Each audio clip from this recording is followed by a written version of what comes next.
প্রভু যীশু খ্রিস্টের জন্ম বর্ণনা বাইবেলে মথি ও লুকের সুসমাচারে পাওয়া যায়।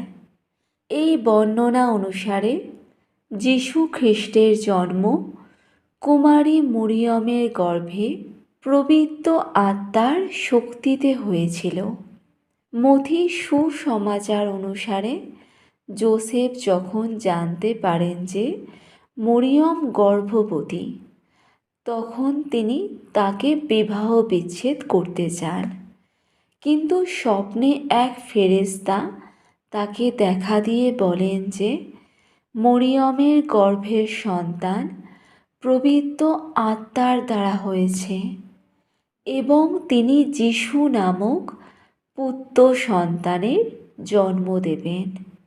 লূক সুসমাচার অনুসারে ফেরেশতা জিব্রাইল মরিয়মকে সুসংবাদ দেন যে তিনি যিশু নামক একটি পুত্র সন্তানের জন্ম দেবেন।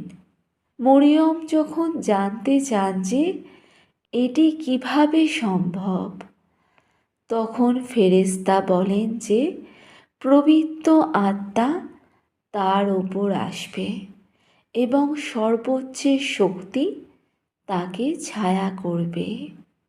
প্রভু যিশুর জন্ম বেথলেহেম শহরে হয়েছিল, যেখানে মরিয়ম ও যোসেফ আদমশুমারির জন্য গিয়েছিলেন।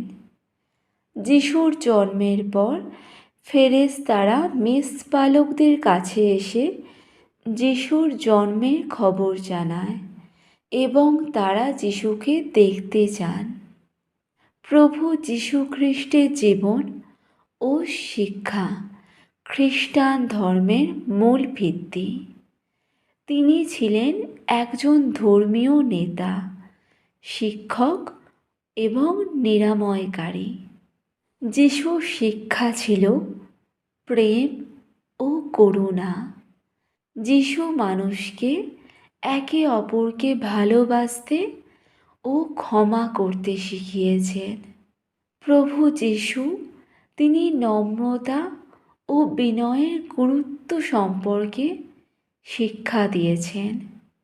প্রভু যিশু বলেছেন ঈশ্বরের রাজ্যের আগমনের কথা এবং মানুষকে ঈশ্বরের ইচ্ছা অনুসারে চলতে আহ্বান জানিয়েছেন।